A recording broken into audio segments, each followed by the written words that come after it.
Howdy, I'm Tyler, And I'm Justin.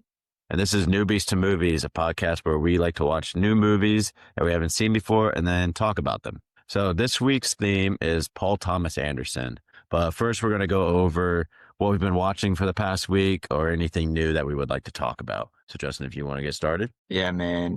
I'm a Washington Commanders fan, Washington Redskins, and it's been a rough week. I don't really know what's kind of the future holds, and that's all I've been thinking about for the last 24 hours. So hasn't been a fun time. I didn't really watch any movies or TV last week. I was kind of busy watching Boogie Nights as I started it a little late, and then also trying to find time to watch one battle after another this week, as thankfully they extended the theatrical release. So I got a chance to go see that this Friday in theaters. Yeah. This week I went to go see one after another again in theaters. This is my second time seeing it in theaters now. And then Boogie Nights, of course. I also saw Black Phone 2. So back-to-back days, I saw one after another and Black Phone 2. I actually really liked it. Coming into it, I didn't understand the sequel. I was like, all right, the first movie was really good, but like, I don't understand a sequel to like this type of horror movie. I highly recommend it if you like horror movies. It's very campy. They did a really cool thing with the camera where all the dream sequences look like it was recorded out of like a camcorder, while all like the real life, what was actually happening and not in a dream, was very clear. And I thought that was pretty cool. That Like a is neat. cinematography way. And the sequel actually made sense. Like they made it make a lot more sense than a lot of horror sequels do in the first place. So, and then also another sequel to I Know What You Did Last Summer. I started it on Netflix. That's a complete opposite of what a sequel that makes sense, because it makes absolutely no sense. I don't really understand the point of that. Still watching Task. Season finale, I haven't got to it though. So it's about what I've been up to this past week. And the Cleveland Browns actually won a football game, and they actually beat the crap out of the Dolphins. So go Browns. Cool. So Paul Thomas Anderson, him as a director, whenever I watch any other podcast or any people that are really into film, they all say Paul Thomas Anderson is like one of the top new directors, living directors, all-time directors. They just say you need to watch his films because they're all just so great and so unique in the way he directs them. He's 55, but he made his first movie in his 20s, and he actually made Boogie Nights in his late 20s, which is insane to think about. I did not know that was his first movie, and that's pretty nuts. It's his second movie. His first movie was Okay. Hard Eight. His second movie was Boogie Nights, and he made Boogie Nights at 27, which is insane. Yeah, I could tell throughout like seeing Boogie Nights and now seeing his most recent one, he's very unique in the way he makes movies. He has 10 films that he's made, starting with Hard Eight, Boogie Nights, Magnolia, Punch Drunk Love, There Will Be Blood, The Master, Inherent Vice, Phantom Thread, Licorice Pizza, and now One Battle After Another. All with some of the biggest actors that are like living today, which we'll get into towards the end of the podcast with us ranking all-time actors that have been his movies. He really goes after like interesting subjects as well. Boogie Nights, he goes after like can't count on any movies I've seen that have been about the porn industry and somehow make it like a compelling story. And then One After Another, even though this has been planned and he's written this movie now for 10 years, somehow it seems the most relevant today out of like any of his movies, which is wild to say, like a guy that's been working on it for so long. I think he actually said he's been working on it for 20 years. And somehow what it seems like today seems super like topical. Yeah. I was thinking about that when I went and saw this. Like from the very beginning of the movie, I was like, oh, okay, he's like telling a story about like what's going on today in the real world. And then I started thinking about it. I was like, there's no way, even like 2-3 years ago, if he started writing this wouldn't like line up. Yeah. Yeah, no, exactly. Which there's a lot of discourse I will talk about once we talk one battle after another about how the movie and political and all that stuff. I don't think he's afraid to go after that. I also think a lot of his themes are very dark in nature, to go after like the human side of people, which I think is really interesting as well, that I don't think a lot of directors are good at doing. Yeah. A lot of his dialogue seems very real, and I think he really lets the actors really just run with it too, Yeah. which you can kind of tell. So starting off with Boogie Nights, his second film that he ever did, stars Mark Wahlberg, Julianne Moore, Burt Reynolds, Luis Guzman, Philip Seymour Hoffman, John C. Reilly, Don Cheadle, Heather Graham, Willie H. Macy. It's a star-studded cast. Like, it's actually insane. Yeah. Yeah, this movie was pretty nuts from the get-go. Obviously, just being introduced in that first scene to the gigantic cast of people that everybody surely knows. It was set in 1977 and kind of follows Mark Wahlberg's character, busboy Eddie Adams, and he gets discovered by a porn director, Jack Horner, which is played by Burt Reynolds.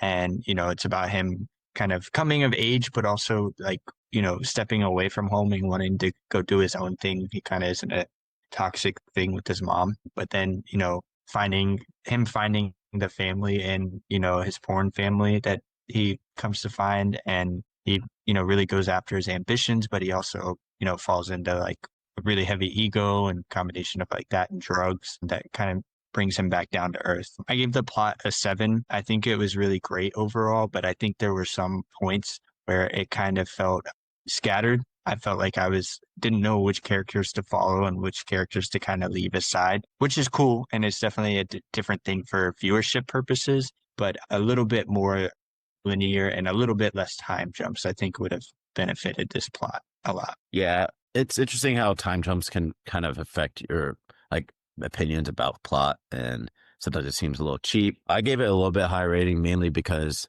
I think it's really compelling to go from like a very high to where he's like at the top, and then like the reality of becoming that famous that quick, that young, with no real supervision. Yeah. And then it all ending with like accumulation of like them all coming back together as a family. They all try to go their separate ways to their separate things, and they all were like messing up their life, but then they all found each other at the end pretty much. Yeah.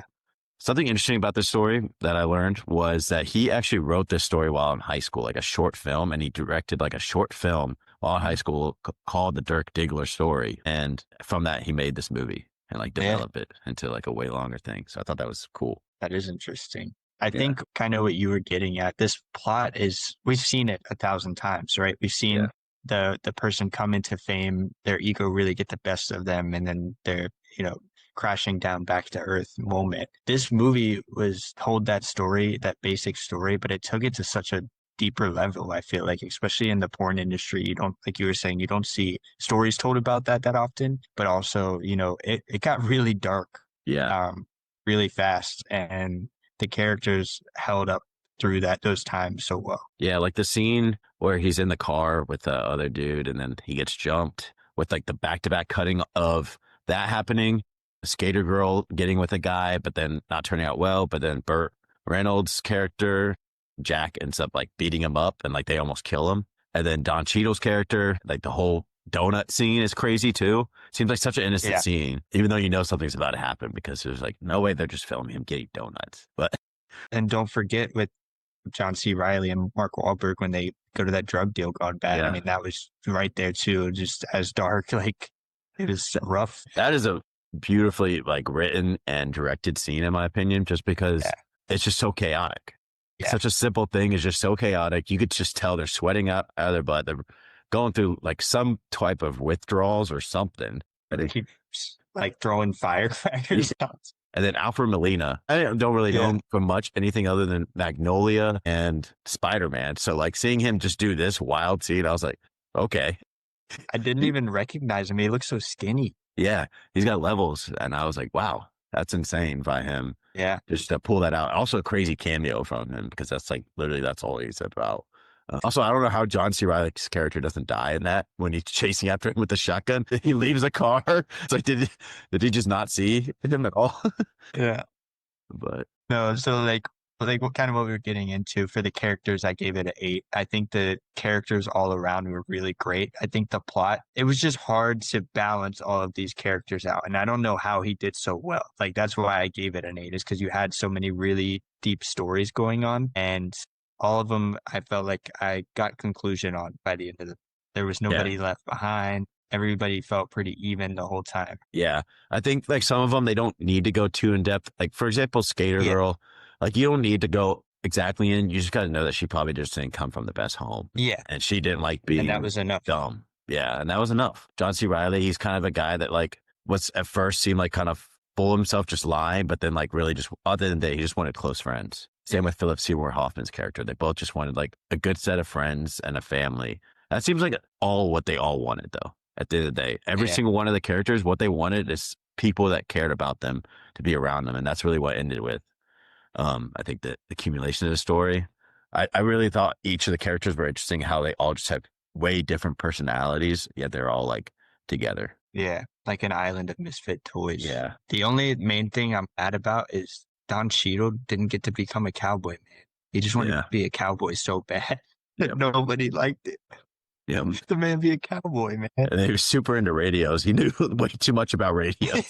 I was like, No, oh, but he was chasing his dream and he found that dream with his family's support. That was pretty yeah. awesome. Yeah. Fortunately, it was with blood money.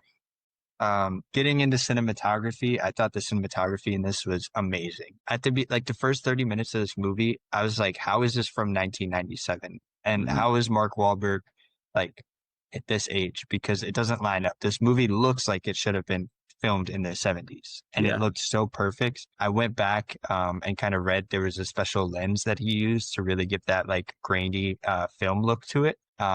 It's kind of like a reoccurring. They brought it up one time, I think, about switching from film to video. This movie really made it look like it was shot with, old school film. Mhm. With that too, they had really great tracking shots. I think about the scene and William Macy's character. He left the room after watching his Yeah. wife and her lover Little, and little, walked to the car, grabbed the gun, walked all the way back in the house, shot them, and then killed himself, unfortunately. But I thought that was pretty great. And then the intro shot too, following all the characters we're going to eventually get to know more, was pretty. yeah. And the end scene with following Jack Yeah. throughout the Yeah. house. Hmm. Yeah. I think It was like a those, nod to the beginning. yeah, like all three of those tracking shots were really cool. I think they added a lot to the story. And the fact that you had one in the middle or one in the beginning, one in the middle, which started off like this dark part of the story. Like the whole Little Bill scene is what really started off it to be a lot darker. Yeah. Because you had like the first hour itself is like kind of like a happy story. We're like, oh, okay. Yeah. And then it just dives off the deep end after he kills himself. And then the final one is kind of like bringing it back up, like lightening back up the mood of the movie, which I thought was Yeah. interesting. How you could bring that into being more than just like a cool looking scene, but also add it to the plot. Yeah. 'Cause- No, definitely.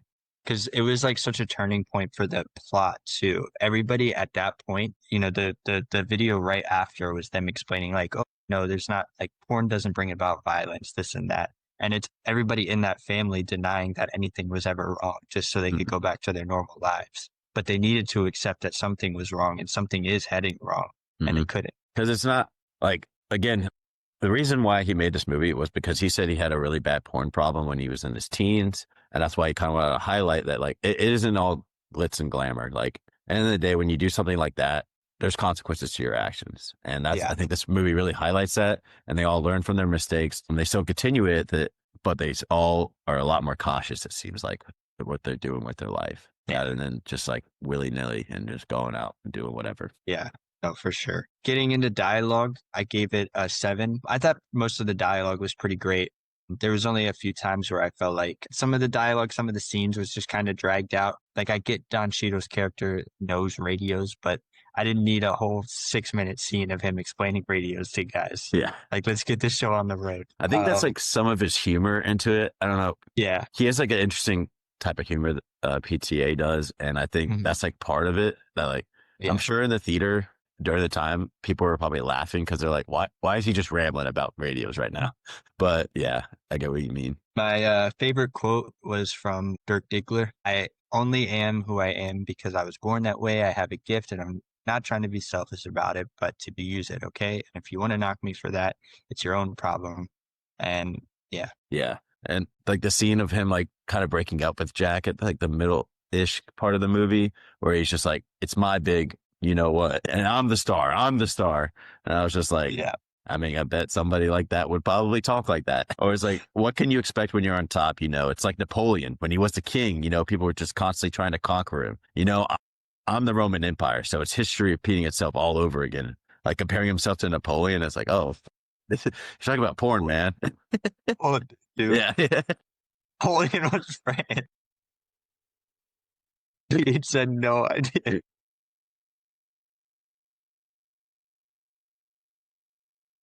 So for this too, I wanted to get into set design. I gave it a 9. I thought that the glamorous parts were so glamorous, but then too, when it took those dark turns, it was so perfectly done. Again, I think about the donut shop scene, like him standing there in horror was like so beautiful. And it really like turned a switch in my head because up until that point, I was like, oh, everybody's kind of like going through it right now. But then boom, it just like 180'd. And I thought everything looked really great in this movie. Yeah.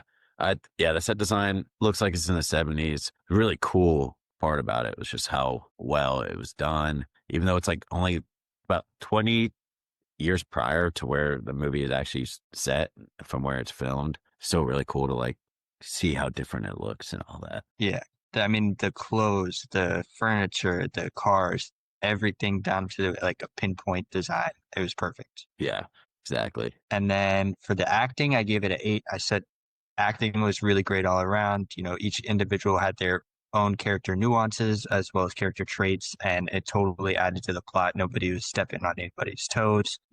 Mark Wahlberg's character was obviously the main character, but every supporting character was right alongside him. I'd argue that Burt Reynolds' character was like right next to him as like the main character, but everybody else too, like you could make a point for them being a main character as well, I believe. Yeah, I think, the acting is just great in this.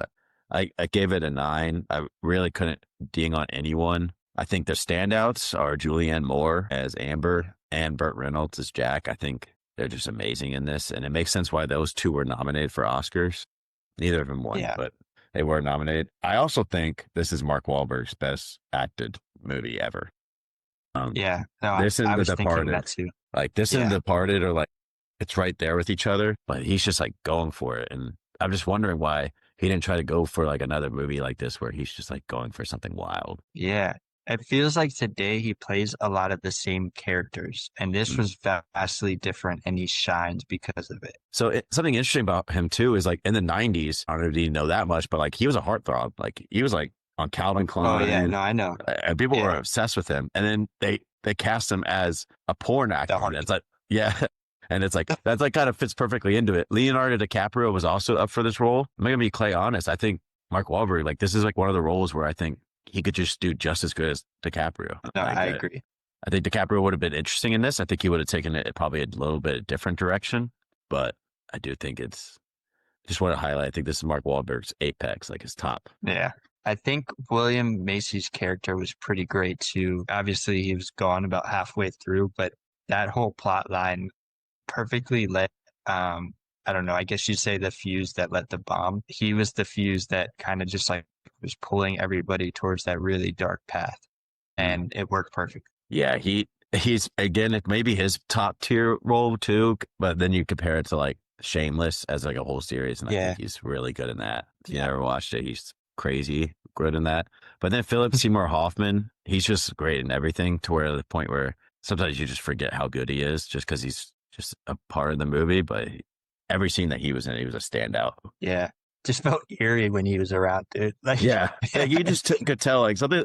He's just an awkward guy that just doesn't really know who he is, and I think he's just obsessed with fitting in, who Mark Wahlberg, like who Dirk was. I think he was just obsessed with him as a person. I don't think he was into guys. I actually don't think he was. I think he was just obsessed with him as a person. Yeah, no, that makes sense. Kind of following that directing, I gave it an 8. I think Paul Thomas Anderson, I'm sure we'll get into it more, but I think he had a great vision with this movie. Like I said a little bit earlier, my only real knock would be like the overcrowdedness of the whole cast. I felt it was hard to track each member of the so-called family at some points just because there was so many of them. But again, it didn't feel like it brought down the story at all. It just brought down my viewership, I guess. Yeah. I think I really liked the way he directed this movie. And I can understand. This is probably my first Paul Thomas Anderson movie I've ever watched, because I watched it like 4 years ago before I watched any of his other ones. And I really appreciate his way of directing. I think he really cares for like certain moments, character moments, and really impactful scenes. But yeah, I could tell the difference between this and One Bow After Another, where a bigger supporting cast is a lot harder for you to track, where you have to care about each character, which we'll get into it with One Bow After Another, where there's less characters that you actually need to care about. Yeah. And then for the soundtrack, I gave this a 9. I love my soundtracks, and this was no exception. Great use of songs from 70s and the 80s. you know, especially when they would do the passing of time. It was usually with one of these songs, Mhm. which was pretty great. Also with the sound design, I wanted to touch on like this and One Battle After Another. There was multiple scenes where they were like using like really quiet instruments in the background. And I think that does like wonders for an audience to really like build up tension or build up Yeah. whatever emotion you're trying to feel in that scene, just to kind of carry that scene along, which was great. Yeah. I feel like this movie, we didn't do justice of not seeing it in the theater. I feel like if we saw this movie, like if it ever comes back out again in a theater, like as Yeah. far as like I feel like this is definitely a movie worth going to see in a theater. I think it would be much more appreciated with a lot of it. Yeah, no, I agree. And then, I mean, to get into themes in this movie, it was so many. Obviously, we talked about fame a little bit already, just the over excess of it, ambition, and kind of like how you can rise and fall into, you know, fame and fall out of it so easily as well. And then Mhm. obviously you had all of them kind of with the themes of family. They were all kind of like an island of misfit toys, as I mentioned. So bringing everybody together and, you know, loving each other just based off the fact that you got nobody else to love. The one part I did think weird with the family scene was Julianne Moore and Mark Wahlberg. Like he kept calling her mom. I was Yeah. just like, dude, this is odd to me, but maybe you know more about it. I don't know. I think the theme is belonging. I think they Yeah, all really wanted to belong with someone and they all found their own ways to belong. And even though like a bunch of them went to go out to do different parts of career, I think over half of them aren't even into like like they aren't porn actors anymore, but they were yeah, just still part of that family. As far as that scene, I can just see it as like she lost her son and then he doesn't really have a mother, a horrible mother at that, by the way. Just, yeah, just not believing in him, calling him stupid and all that. And then, yes, it's weird to call someone your mom, but then also yeah, have sexual encounters with them. I think that is super strange. But then again, it's the porn industry. I feel like that whole entire porn industry is strange in itself. Don't really want to. I don't think it's that crazy weird to like add that to already the porn industry. I think it's kind of like, oh, I mean, yeah. And I mean, it wasn't forced. It was just like it's odd for people to see. yeah, You know, it's bold, and I think it worked well yeah. in doing so. Because you kept calling them all their kids and all that, Yeah, which I think that's just like she wanted to be always be a mother, but then like Jack like recruited her for this part of her life, and then yeah, yeah. it's a whole thing. I think her as a character And is kind of interesting to get into. yeah, I mean, every single one of them. Yeah, We if could you do really want to dive deep it's a into lot. each character, you would probably be here for like 2 hours. And then finally for the editing, I gave it a 7. I thought it was a really good use of editing, especially like the cutscenes, right? Like you'd have between very tense scenes, you'd have these like little mini films almost pop up about what they were filming in the pornography. And I thought that was really great, especially, you know, like the whole Dirk Dickler and I can't think of John C. Riley's name. They're like James Bond. Yeah, Side plots were really funny, but that was perfect in between really tense scenes to kind of yeah, bring the viewer down a little bit. Just say, hey, just stay with us here. That yeah, was, yeah. And then like the scene, I think it was like 30 minutes in where like he finally drops his pants, and then like it shows like the cat like the supporting people like with the cameras, and they all just sort of like that was the best bit the whole movie. Because yeah. anytime they'd see him with his pants down, everybody was just like jaw to the floor. And then it ends with actually showing it, and you're like, all right, was that actually the whole point of the movie, or I texted you that right after. I was yeah. like, bro, what? uh, I mean, there's no other way to feel like to end that movie other than with that. I feel like that's just like, yep, here you go. Yeah. Again, PTA humor is interesting. He does Yeah. have an interesting type of humor that he adds into like all of his movies, apparently. So for my overall score, I gave it an 8.0 out of 10, so an 80. Overall, I really enjoyed this movie. Bunch of different plots, bunch of different things going on, but it all like was a little bit chaotic at parts. Again, it was all contained into one big family story, which is really cool and a really bold way to go about telling a story in an industry like this, you know. Yeah, I gave it an 8.7 out of 10. I really enjoyed this. I enjoyed it in the past. Right when I first watched it, I was like, oh, I would say this was like part of like the first movie that I watched where I was like, oh, I think I'm like really into like film. I like seeing different ways Yeah. people film stuff because I rewatched it like a year ago when I was really starting to get more into it. And then now I'm like, I could appreciate it more. And I just really think the story is just fun movie to not to be taken too Yeah. serious or anything, even though there is serious parts into it, I think overall it accumulates to just like a fun, one of his more fun stories, I would say. Yeah, for sure. Which I think both of these movies are really like just fun movies that have like some various parts to it. Yeah, no, yeah. What was your It can favorite? be taken like, Yeah. Yeah. I think it could be taken a little bit lighter with even like some deeper themes that are part of it, which I yeah, think is exactly. cool about his movies. Even with, you haven't seen Will Be Blood, but I think in There Will Be Blood, there's very deep themes in that movie, but there's also like some lighthearted parts to it that I think he's really good at Yeah, without making the movie super depressing. yeah, no, for sure. What was your favorite scene? My favorite scene, kind of honestly, it's got to be one of the three that, like we talked about earlier, the beginning, middle, or end tracking shots. And if Hmm. I had to pick one, I'd probably pick the beginning just because it was such a good tone setter for the overall atmosphere, but also the characters. Like it was just a little bit to get you intrigued enough into the characters we were about to, follow. Okay. I think mine has to be like the drug deal with Alfred Yeah, Molina. I think that was my favorite. very tense. Yeah, very tense, just chaotic, and then their friend just isn't doing it right. I don't know. He just came in there with a set plan that was just really stupid. Yeah. I could just tell right when they met him. I was like, this guy looks like no trouble. He looks like he's going to get in trouble. There is so much going on around that part of the movie too, and that felt like the absolute climax. That was Yeah. the point that everybody kind of realized this is. Yep. Yeah, definitely. And then what was who's your favorite character? Damn, it's so hard to pick at this. I didn't think about it till now.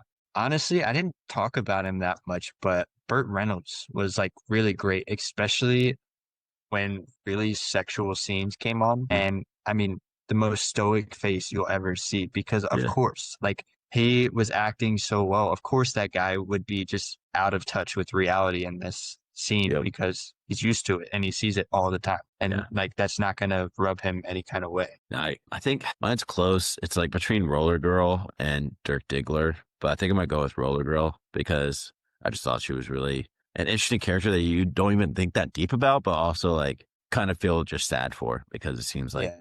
she doesn't want to be called anything else. And it opens up with her like not knowing the test even a little bit and then just like leaving. So I could tell you a lot about her as a person and then just like all that stuff. And then the scenes with like her and Amber like doing drugs in the room and all that, I think also humanized her Yeah, a lot. for sure.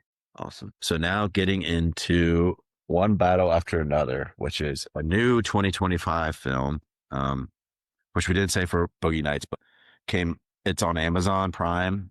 So if you want to go watch it, it's available on there. One Battle After Another, however, that's out in theaters still currently. We'll just get right into it. A 2.5 hour film, so a very long film. Starts off with like a 30-minute sequence kind of building up like what the first stage of their life together before Chase Affinity's character is even born. And I thought that was a really interesting way. Like it was like a separate movie in itself, just how Yeah. it started. And I was like, oh. I was thinking that too. And I was like, why did he do this?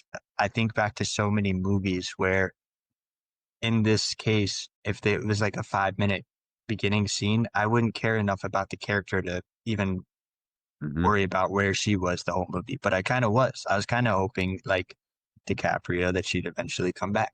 Yeah. Like Teyana Taylor, she's only in this movie for 30 minutes. Like she's the main part of that first 30 minutes. It's all about her. Yeah. It's not even close about Bob at all. Nothing about him.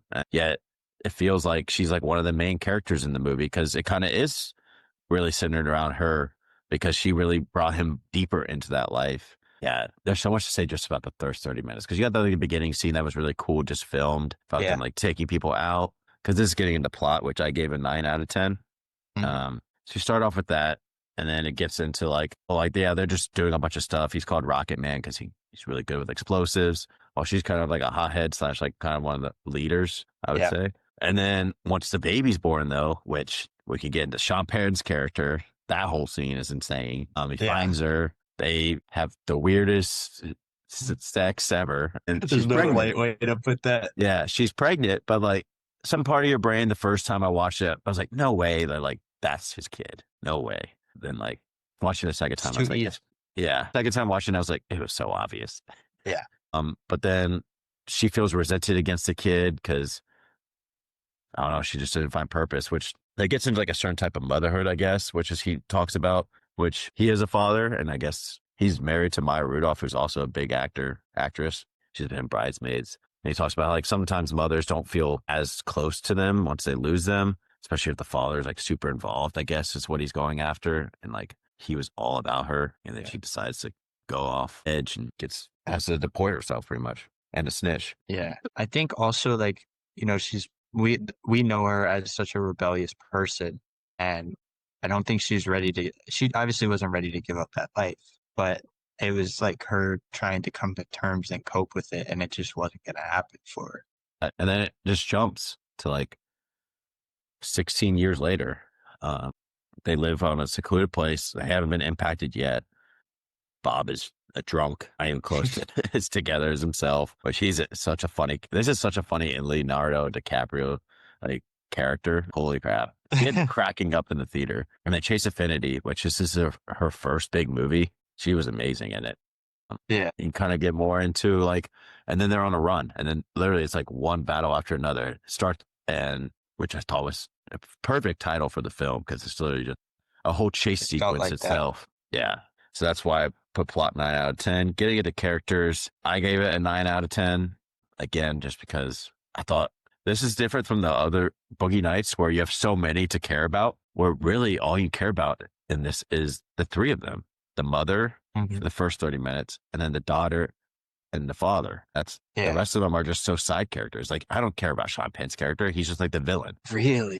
See, I kind of cared about what he had going on, not in like a way like I empathized with him, but I mean like I cared about what he was doing because I felt that he was that dangerous. Okay. Yeah. So I wanted to pay attention to what he was doing because he was dangerous, but also like I didn't find him. I think he was just like a very not. You didn't empathize with what he had going on. Yeah, no. I think that was the point of him too. Yeah. He was supposed to be so out there and just rowdy and dumb and weird.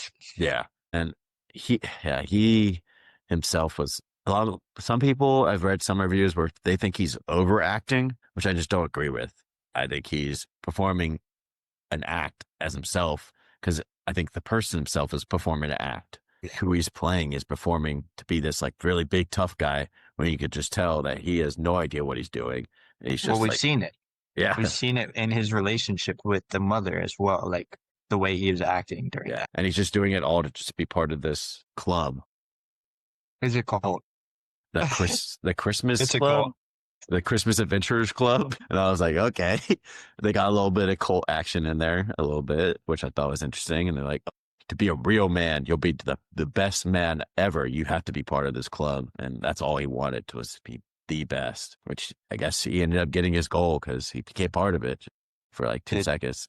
Going back on Leo's character, I don't even know how to explain it to people who haven't seen it. It wasn't ever like cheesy or like just like campy comedy. It was just so genuinely funny for what was going on around him. And he clearly like was just out of it. And there were signs of him being an alcoholic and just like smoking all the time. Like, yeah, it was just so good. Dude, him with the phone trying to call them.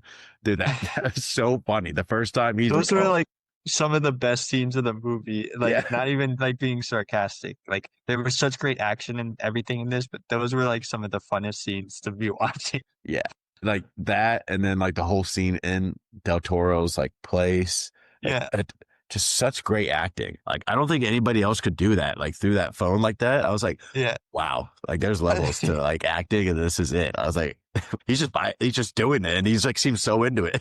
Because you have to imagine he's not on the phone with somebody. They're editing all that in. Yeah. He's doing this talking to himself. Yeah. It's insane. But then he's also playing like scared at the same time while doing that. And then like just so like how do you think they wrote in the story about like small stuff, like when he tries to put the curtain over and then just falls and he's just like, oh, I'm sorry. Then when he finally hands him the gun and he runs to the end of the hallway and he's just like, I don't even remember what he says. Thank you, Sensei. And then Sensei, he just has like a Harriet Tubman situation going on. He literally said, he's just like calmly in charge of. He's like, yep, just get moving, guys. While he's just like, I tried to charge your phone. He also, like, when they were in the main store area at the bottom, and he was yelling at the kid that was on his phone to get off his phone. and then DiCaprio standing behind the kid, and he thought he was talking to him. Yeah. Like, I told you I needed to charge him. Sorry. And then the whole like rooftop scene that got me so. I was like, because they're just like jumping over everything, like they all know parkour and stuff. I'm like, no way he could do that. And he's like slowly getting over it. Yeah. Then he just, when he fell down the sequence of like against a tree and all that, I was like, did that actually just happen? I was like looking around, I was like, no way that actually just happened. He just fell. And yeah, that got me. That me cracking up, and then he gets tased. Then he just gets out like right away. And then they're just drinking beer in the car. Yeah. That also cracked me up. He always had a cold beer, like cold Modelo, just ready to go. Dude, that dialogue in that whole movie, I mean, we could say and do this all day. It's so good. Yeah. Yeah. Let me get into cinematography. Just like Boogie Nights, I gave both of them a 10 out of 10 just because I thought it was shot so beautifully. It's cool sequences, cutting, following the tunnel. Like you had the tunnel up scene, which PTA is kind of known for that. And There Will Be Blood. There's also a scene where they're looking up from a well, and he's looking up from the escape tunnel. And then the final like car chase scene. That was so cool. Seeing it go over that road, leading it to it, and seeing that like why the crash happened, because the road is apparently really dangerous. I was in one podcast about it. They said, do not drive that just for fun. Only drive that if you're like trying to go somewhere, because that is not a fun drive. Apparently, super dangerous. Where was it? Okay. Yeah, it's in California. I think this all is like set in more California, Arizona, New Mexico vibes, which makes sense. Yeah, definitely for everything that's going on. Mm-hmm. Yeah, I think overall though, he just knows what he's doing when it comes to cinematography. Again, for sure. Watching it at home, I don't think you get the best experience. You have to go see it in the theater to get like the full experience of like watching this type of movie. Yeah. Getting a dialogue, we're talking about how good it was. I gave it a 9 out of 10. I thought it was very well done, very real. And then also like just so funny with like how quick it was with each other. I think dialogue is always really special when they add in filler words too, because it's like so real. It's like nobody talks like a perfect way. I was about to say, like, nothing felt forced ever. Yeah. Like, even the comedy didn't feel written. It just felt real. And the whole dialogue, the dialogue throughout the movie felt tense because it was one battle after another. Like, you constantly had things going on, but everything felt so real. It never felt forced, written. Like, it seemed like everybody was just out there just doing stuff. And then Chase Affinity's the daughter, her like keep going back at Sean Penn's character. I thought that was always funny. And he had no idea response. So in response, because he's just that kind of person that like, he's like, oh, I just got made fun of. I'm just going to hit you or get mad at you. Yeah. I thought that was funny. Yeah.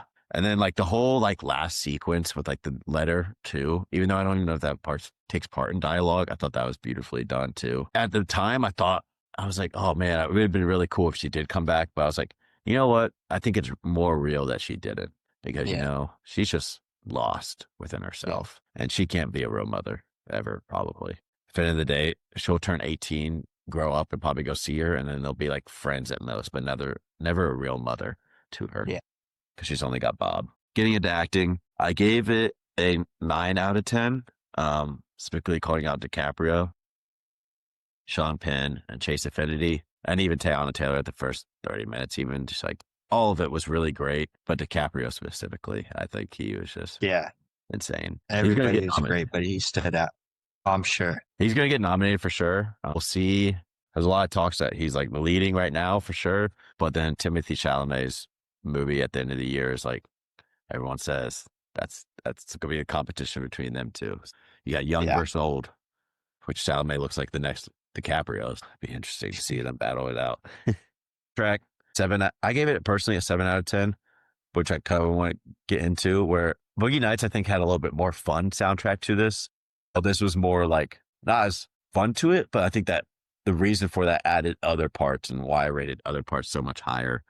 Yeah. You need to make a crazy loud soundtrack for the car chase scene. Like, if it was too loud, I think it takes away from that scene. No, yeah, I agree. I think it was used effectively, but it wasn't like a highlight of this movie by any means. Like, to throw it back to Interstellar, for example, where the soundtrack is renowned as like one of the best. The soundtrack is those scenes. It isn't what's on the screen. Yeah. It's the soundtrack makes that scene. I don't think any of this part of the soundtrack makes the scene. Yeah. Getting to set design, I gave it like a simple 8 out of 10. I think it was exceptionally well done for what it was. but I don't think, again, like Boogie Nights, where I think it was a little more exceptional, like the way it was calling back. This wasn't calling back anything. This was just current today. Like it just looks like it was shot today. All that. I thought Bob's robe was hilarious though, just running around in a robe the whole movie. So funny. I think it's tough when we're comparing it to Boogie Nights because so much goes into that set design. One thing that stood out to me in one battle after another is specifically when they started going on the run in their kind of hometown. Everything felt like there was a backdoor maze, especially with Benicio del Toro's character. There's always a separate escape. There was always a rooftop. There was always something to get away, which was so well done. And it made me feel lost in the best way possible. Yeah. It made me feel like they're never going to be found because they can just backdoor out this way, like Scooby-Doo or something when they're running in between the rooms. Yeah, that's an interesting way to look at it because Toro has like a back way and somehow the sensei that they're that close that he came upon like probably one of the most powerful guys in that little city. Yeah. What it seems like. And without him, he would have never ended up getting out of there. While Chase Infinity, they go to this church, mainly because she like had her phone is the reason why they found her. But there's no back way to that church. And then they find her like that. There's no way for her to get out or anything like that, which that cinematography was really cool, right? When she's like right in the entrance talking to Regina Hall's character and then she leaves and they come right back in. I unfortunately had to pee so bad and I missed that one part. But I came back and they were like, does she know like her mother's a rat? And I was like, I missed something very important. Yeah. Regina Hall is also something where I haven't really seen her in anything like this. I've only really seen her in comedy, rom-com kind of action movies. I think every movie I've seen her with, somehow she's with Kevin, like she's a character with Kevin Hart in the movie. So it was cool to see her in like this kind of movie. And like, she was really, really good actually. Like I wouldn't be surprised if she got some running for like some best supporting actress. So people throwing it out, especially like the scene at the end where they're interviewing her, where she really doesn't have a choice, but like she doesn't even know the answer. She has no idea where he is. She has no idea. So I thought that was really cool to see her like kind of highlight. Getting directing, I gave it personally a 10 out of 10. I think he's been working on this movie for such a long time. I think he's a great director. All the movies I've seen, I've loved. And I think this is nothing else. I mean, this is adapted, very loosely adapted from a book, very, very loosely apparently. So I just think it was really cool that he created all the writing himself, all this stuff, the way he shoots stuff. Cause he's like, he has a cinematographer, but like he really chooses how they shoot the scenes itself. Yeah. So yeah. What do you think? Yeah. I mean, I don't know that much about him as a director. Getting into Boogie Nights as well. I just know that everything that's going on in these movies is his directing style is very, I wouldn't say similar, but it's very concise. Like he does everything with a specific purpose and he has a purpose for everything. And I can see why that appeals to a lot of like mass audience viewers like you were talking about. And then he also like adds in humor in like situations where it doesn't seem forced. It's just like a part of life, funny parts about life and like little small things like the Modelos. I thought that was like funny as anything. And then editing, I gave it a 9 out of 10. I thought it was very well cut. Very long movie, of course, but I feel like nothing in that movie I could be like, oh, you could probably skip a couple parts of this. I thought it was all very like added to it, if that makes sense. Like nothing felt like. Sorry, you can go. No, I was just gonna say nothing felt like it didn't need to be there. Like there was definitely some things I would have cut out of Boogie Nights, but it felt like everything needed to be there. Everything had a purpose in being there. Yeah, like for example, the tension in between the daughter and Sean Penn's character in the chapel while like they're doing the genetic testing and all that. You can just feel like a little bit of tension in there. Yeah. And then like her running around and all that. And then like the cut scenes of them shooting like the Hillbillies group, the 1776ers, I think is what their name was. But that was really cool cut scene too. And how like, he's clearly not the best person, like the Native American character, but he ends up like being like, okay, I can't go against like the one moral that I do, which is no kids, especially giving them over to them. He knew what would have happened if he did.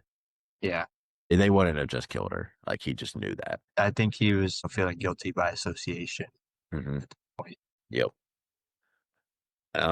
Even like the one wild cut scene of like the Christmas Adventures, like where it seems like just super out of the movie. Like you're like, but then it kind of adds to it because like you could just tell all those guys are just. I thought like as soon as he went into that basement, I was like, oh, we're about to get into something like Avengers level threat. Yeah. I was like, what's about to happen? Thank God it didn't take off into like a whole separate movie because I was like, I was getting prepared for it, dude. I was like, Now that would have definitely like ruined it. But no, instead it was just one yeah, dude in a polo vest. Just yeah, that was low key like kind of dirty with it, but it got killed anyways. And then theme, I gave it a 9 out of 10. I thought the theme was really cool. yeah. Getting into like a little bit of political side, because some people think it's super political. I think it makes fun of both sides, which I think is perfect about it. And I also think art itself is supposed to go into a little bit in the real world, like, go after politics sometimes. Yeah. That has to be done tastefully, which I think this is done very well and tastefully. It can't be going after one side too much. I think it makes fun of both. Yeah. No, I agree. I think it perfectly encapsulates. Obviously, like we talked about, he kind of did it by accident, making it's so prevalent in today's politics. But Yeah. it goes after both sides. It follows both of them pretty closely. Yeah, it's a great story overall. And if I don't think people should be too like butthurt about anything said during the movie. I think, like you said, Yeah. art and the real. Yeah. If anybody does any research, they got to understand that like he's been writing this film and they directed it before a lot of the it's like recent movements that somehow very correlates to what the movie is. Considering that there was a No Kings protest literally like yesterday all over the world, and somehow this movie like almost exactly correlates with that. I think that's just a Yeah, coincidence. Slash like yeah. maybe he's just like that good of a director that he can predict the future. I don't know if you really think that, but I don't know. Overall, I gave it a 9.1 out of 10. I really enjoyed this film. Second go around, I was coming into it with high expectations and it met every single one. And I still laughed the second time seeing it, which usually tells if it's a good movie or not. Yeah. I gave it a 8.3 or a 8.3 or sorry, an 83. Overall, I really like this movie. Like I would definitely go back and watch it again. As I'm sure there's like a couple things I missed out on, but um I thought it was really great overall. Nice linear story told with, great characters and just great overall storytelling. Yeah. Overall, like this is my second highest rated film of the year so far, behind Sinners, I would say. So very much liked it. Definitely lived up to the hype coming into it, a lot of hype. And even after the first initial reviews, a lot of hypes. Yeah. Yeah. What was your favorite scene? Even though we've pretty much talked about all of them, but Yeah, I think my favorite, I mean, it's a long scene, but I don't know if it'll count. It's basically just the whole time he met with the sensei and then the sensei was taking him around the city, getting, everybody out. He falls off the roof when he yeah, gets staged. But yeah. just that whole sequence was so well done to me. I mean, if I remember right, it's not all like just together because even though it feels Yeah, like it is, because it's cut I into know. like different parts with Sean Penn and the daughter and all that. Of course, I think Yeah, it counts because it's like it's itself a certain part. it's all within 20, 30 minutes of each other, but it's just Yeah, broken up. yeah. Because like mine is pretty long too. It's the chase scene, like the last stretch of like the Yeah, cars and all that. I love when you get like good camera views of like a car and all that. Like that's what I think F1 was like. I really liked F1 because of that. Really good yeah. filming of that, and it looked just as good as like a movie that was all about that. And seeing how smart she was with like just pulling that move last minute. But then like that, I'm thinking about his little shitbox Miata. yeah, yeah, yeah. A little Miata. Wow, like they're in like two Dodge Chargers. That was a Charger and a Mustang. Yeah, Charger and Mustang. Yep, yep. And then how emotional her scene was once he like actually runs into her because she's still saying like the Yeah. code words. Who was your favorite character? I think it's It's got to be Bob. DiCaprio. It's be Bob. He made the movie. Yeah. As much as like the mother makes like the first 30 minutes, she really does. Like he leaves such a lasting impact for someone that isn't in the movie all that long, actually. Bob makes the movie. He is the movie. Yeah. I think, yeah, like his character is so heavily like set to on like the reason he is the way he is now is because like, she never came back for him. I think he feels like that resentment for it, but he also doesn't feel loved like he should. And Yeah. that leads to so many of his character choices. Not only did she leave, but it feels like the rebellion left him too. And that's maybe why he forgot all this stuff and he could just put him in this situation in the first place. Yep. Yeah. I think overall, I recommend this movie. I think we recommend both of these movies to go watch. Yeah. Try to see in the theaters before it's over, before it's run. I think seeing it at home won't do it complete justice unless you have a Yeah. crazy studio around you or a movie theater in your own house. Yeah, you gotta go see this. Okay, so our after review like activity that we're going to do this week is a little different because we haven't seen that many of his movies. I've only seen these two, Magnolia and There Will Be Blood. I haven't seen any other. I started Licorice Pizza. I haven't finished it. And Justin's only seen these two. Yep. With that being said, what instead we're going to do is we're going to rank his top 10 actors and actresses that have been in any of his movies, which I think will be really fun because he's had some star-studded actors. He's had some crazy that have been part of his movies, and I thought it'd just be a little bit of a change up compared to what we've done in the past. Yeah, for sure. I think that this should be interesting looking at the list that you sent over to me. This is going to be kind of tough. Yeah. I did my personal one just to have something, but like honestly, I think top two I think are pretty set. And then from there, who knows? Yeah. Who really knows? Top two should be certain two people, which I really hope you know the other person. Definitely. I know one. Yeah. I just don't think the other person you've seen any of his movies, even though he's wildly renowned as like one of the GOATs because he has 3 Oscars, if that gives you any hint. It doesn't help me at all, but let's keep going. Okay. So how we're going to do it is, okay. So we'll split it up into 2 picks. So, or 2 teams, I guess, of picks. The first team being picks 2, 3, 6, 8, 10. 2, 3, 6, 8, 10, or 8, 9, 2, 6, 8, 9. And then the other ones being the other ones. 1, 4, 5, 7, and 10. Yep. Cool. And then we'll do for the number 1 pick person, because pretty much if you get 2 and 3, you pretty much decide who's going to be number 1. The number 1 person, you'll get 2 vetoes, and the other person will only get 1 veto. We'll do that. Okay. Cool. So we'll do the random, and it's me. So I'm going to go with the 2 and 3. So I'll do 2. I think I said 5, 6. Yep, 6, 6, 8, and then Justin will get 1, 4, 5, 7, and 10. Wait a second. Maya Rudolph is married to Paul Thomas Anderson? Yeah, I said that earlier. What the hell?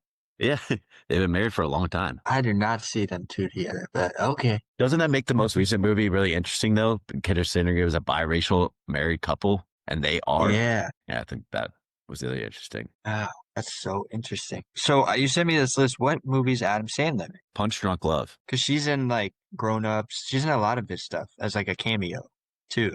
Adam Sandler stuff. Oh, yeah. Yeah, interesting. Okay. Yeah. I mean, this list is so long. I guess I'm just trying to like connect the dots here. Yeah. That probably don't even matter. I'm trying. Yeah. I don't know. Everyone loves him in Hollywood. Everyone wanted to work with him. Everyone wants to. It's just whether or not like they fit the characters that he has and all that kind of stuff. Him and John C. Reilly are actually like best friends. John C. Reilly was in like his first 4 movies, and then John C. Reilly apparently was like, "Hey man, like you guys stop making movies with me because like I get we're best friends, but like I think we both kind of got to do some of our own things." And then Philip Seymour Hoffman is in 5 of his movies, which he sadly passed away. But yeah, that's also a big guy. So I'm starting it at 10. Damn, dude, this list is rough. I really think there's like a solid 3 that need to be in the top 5, and then from there, I wouldn't say I don't care, but it's just all over. You know what? I'll shout out. Give me Samuel L. Jackson. Yeah, I feel like he needed to be in this list, even though he's only in one of his movies. Him as an actor himself, I think, is just amazing. Yeah, I love him. He was in Hard 8. If you don't, I've never seen it. It's his first movie. Samuel L. Jackson. He's been in Django Unchained, one of my favorite movies ever. Heart, obviously Star Wars and Marvel. Star Wars, Marvel, Hateful Eight. He's just randomly in a bunch of films. Pulp Fiction. He's mainly known for Quentin Tarantino films, but yeah, which he does amazing in every one, pretty much. Yeah, I don't think he's ever won an Oscar or anything. Which he's mainly a side. He's never like a main actor, I would say, in any of these movies. He's always like a side or supporting actor. But he's just so good at being a supporting actor that he's got to be added to this. Somebody else that come up later, also Django, him and them together are a really interesting duo. So I'll go with number 9. So on my personal list, I put Samuel L. Jackson at number 6. Oh, okay. At number 9, I just didn't know where to go, to be honest. I'm going to go with Sean Penn. Yep. We've now done 2 of his movies on this podcast. The first one being the one that he won an Oscar for, Milk, which is way different character than what's in this one, just showing the kind of range that he has. I'm interested to see him in some other stuff because he's really known for his 90s and thousands work. And now like he's also in the backup, kind of just been very picky about what he does. But he's got 2 Oscars, so it's like I feel like it's really hard to avoid him. And he's also just really great in this other one. He's going to get nominated, I think, for supporting actor. I don't think he's going to win, but he'll definitely get nominated. Yeah, it's your turn again, right? Yep, I got number 8. Number 8, I'm gonna go with the man, the myth, the legend himself, Adam Sandler. Yeah, I was gonna say, make sure we at least give him some respect. Yeah, because he does so many like really bad comedies, I will say, especially within the last 10 years. There's some really bad ones, but then he like has like uncut gems. I haven't seen Punch Drunk Love, but everyone says he's great in it. He has a new movie come out, Jay Kelly, in like a couple months or in a month or so. Everyone says he's really great in, but then he also has like some of the best comedies ever. So got to give him some love. He's definitely got some range, and if he really wanted to, he could probably be a great serious actor, but like he's also really funny. So I'm glad that he did like Happy Gilmore, Billy Madison. But yeah. So here, dude, I keep staring at all the actors on this list, and I'm like, oh, I know them from this, but I haven't seen their biggest movie. That's a problem. Let's see here. Let me go. I'll go Josh Brolin. Okay. I don't hate that pick at all because we did a whole. Is it too early? No, I don't think so. Okay. That's what I was making. I think I like the pick. We did a whole podcast based off of him. He has a movie with him in Inherent Vice, which looking back at, maybe we should have done that one as part of it too, but I regret the 2 that we did. Inherent Vice, he's like apparently like a crazy cop. Not like crazy, but he's like really going for it to be a certain character. So I'd be interested to watch that. He's also No Country for Old Men.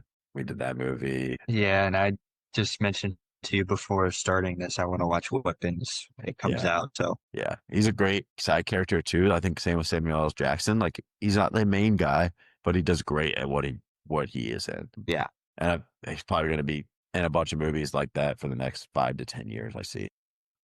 So where I'm going to go with this is I am going to add. See, I think we're going to miss out on one of the actresses now. Man, I should have gone with her earlier because you would have gone with Adam Sandler probably. I'm going to go with Amy here. So she's in The Master with Philip Seymour Hoffman, Amy Adams. She's in a lot of movies, The Fighter, Nocturnal Animals. I'm trying to bring them all. Her, Man of Steel, Julie, American Hustle, Arrival. She's great. I need to see The Master. She's great. Yeah. It's too bad Man of Steel sucked though. But she's great in it. Yeah. Also been nominated for 5 Oscars. Hasn't won one. Who knows if it'll ever happen. She needs to get another crazy role. You have a person by the name of Emily Watson here. Is that just Emma Watson? Different people. I don't know who Emily Watson is. Yeah. Yeah. Okay. There is another female actress in this that I just don't know if you've seen a lot of her stuff, but she's in one of the movies that we did. It's Julianne Moore. Yeah, I just haven't seen anything else by her, so I feel like weird, putting her on here. Let's see. We'll go Mark Wahlberg. Interesting. I honestly, we watched The Departed at the beginning of this podcast, and I was like blown away by his character in that. You can go back, check the tapes. I saw this week, and I was more blown away by his character. And so I'm excited for what's to come in my future Mark Wahlberg movie watching. Veto it if you want. I don't know what else. I just don't know what you're going to go with next. That's my thing. I don't either, Tyler. I'm going to be damn honest. Because if you don't get like these next 4, that's my thing. I may have to hold it because there's 4 that need to be on this list. But I'm putting Mark Wahlberg up this high. I think we'll maybe get hit on it. I have 3 that I know need to be on. So maybe I'll just go ahead and do one of them. Okay. I'm gonna go Joaquin Phoenix. Yep. 100% disagree. I'm gonna veto this one. Okay, you want him at 1? Nope. Interesting. Okay. Nope. Well, then you're forcing my hand. I'm gonna have to go. I'll just take Tom Cruise, I guess. See, that's the right choice. Okay. That's the right choice. I knew he was supposed to be in top 5, but I didn't know where we should put him. Yeah. He's in Magnolia with him. Top Gun, Mission Yeah. Impossible movies. I mean, it's Tom motherfucking Cruise. So like, Yeah. um, he's great. We all did a movie with him 2 weeks ago, Rain Man. He's awesome. Cool. So these next three, It's easy for me. yep, I know how I'm going to go with this. Daniel Day-Lewis. Please look him up. Daniel Day-Lewis. I know who Daniel Day-Lewis is. I just don't know any, like, I haven't watched any of his movies. You haven't seen Lincoln? No. Lincoln, Phantom Thread, There Will Be Blood, Last of the Mohicans, Gangs of New York. Okay.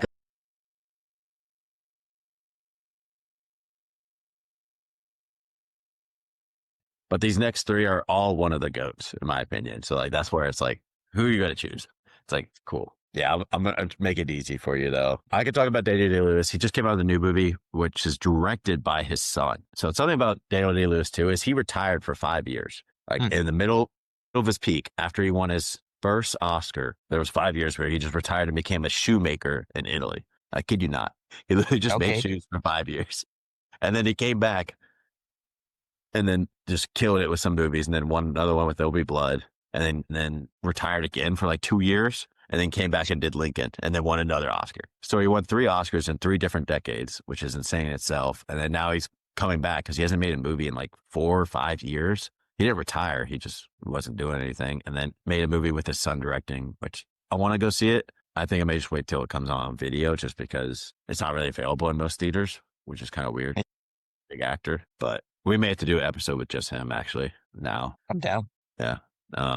Okay. Number 2, I'm going to go with Philip Seymour Hoffman. Yeah. Yeah. He's also one of the GOATs. Like he's so great in everything he does. Just like, again, some side characters, but then he's like the main character in some other ones where he just kills it. Along Came Polly. I want to specifically call out him in that movie because he's hilarious in that movie. Everything I've seen him in is just so versatile. It's so different every time. He's never like the same person. Yeah. It's really sad that he passed away early in his life doing it. But his son is now an actor. He was in one of PTA's movies, Licorice Pizza. He was also in The Long Walk, which I saw recently. So a lot of promise with the son as well. Cool. And then I guess obviously I have to go Leonardo DiCaprio here. Yep. Yeah, you made it easy for me. Thank you. Yep. Yeah, obviously great in the movie this week. Great in pretty much everything he's in. Yeah. I feel like for guys our age, he is like our probably favorite and best actor for a while he's been alive because he's really just had his peak. I mean, Titanic was right before, but that was young Leo. And that was like a different part of like what his career was. While we were growing up was him going through like his Jack Nicklaus phase of just being him. Yeah. I guess some honorable mentions I'd like to mention. Don Cheadle's pretty great. So is William H. Macy. Paul Dano, I thought about putting at 10. And then Bradley Cooper, too. I think a lot of people might think he might deserve to be on this list. But yeah, there's a lot of honorable mentions. John C. Reilly. I don't know about top 10, but he's great. Joaquin Phoenix. A lot of people are going to look at that and be like, why is Mark Wahlberg there and not Joaquin Phoenix? I think that may have been a good spot for him, but hey, is what it is. Owen Wilson. He's also in one of his movies. Del Toro. I just feel like he hasn't been in enough stuff that I've seen to really go all out for him like this. Yeah. Bradley Cooper, Burt Reynolds himself, Alfred Molina. Some of the actresses, Gwyneth Paltrow. She's also Reese Witherspoon, Maya Rudolph herself, Laura Dern, which I think she's been in a little more older stuff. So, but I've watched a recent show with her and Reese Witherspoon. We Were Liars. Very good. I think that's the name of it. I may get that wrong, but there's a show out there with them, and Nicole Kidman. I recommend it. Watch it an entire day while traveling. It's all about moms, but somehow it's really good. I was really compelled by it as a man. So, and then Julianne Moore, another thing that we may look back at this list, but I wish I would have put him somewhere because I had a feeling you were going to put Adam Sandler somewhere. Should have just gone with Micah and put it up there, but we only got one actress on there, which we may get judged for. That's all right. It's not even that, dude. It's just like star-studded as hell. Yeah. And then Chase Affinity. You can replace anybody. Yeah. I know Chase Affinity, she only had done one movie. I think we're going to look back at this list in like 10 years and be like, yep, she's a top 10 probably. I'm that highly regarded of what she may do in her career. I know she was pretty great. So, yeah, I think this was fun to do. I think this could get a lot of attraction based off of people either really not liking it. I think our top three or even top four are really solid. Yeah. Because even though Tom Cruise on somehow on one list is number four is insane. It makes sense with the three above him though. I think, yeah. I mean, I think we had an idea about the top five-ish, but yeah, that 6 through 10, it's like everybody's like one step out. Yeah. You could switch the 6 through 10 around and I think you'd be fine still. Yeah. I think Mark Wahlberg being at five may be like the most hated on choice, but it is I what it is. like Mark Wahlberg. I like him too. I just think people love Adam Sandler. People love him. Yeah. But hey, it's our list, our list. Well, thanks for listening this week. This was a fun week for me. I really like PTA. Definitely want to go watch some of his other stuff, but all of his movies are so long. So it's kind of like a whole day activity that you got to plan out for to watch one of his movies. But yeah, thanks for listening. Cool.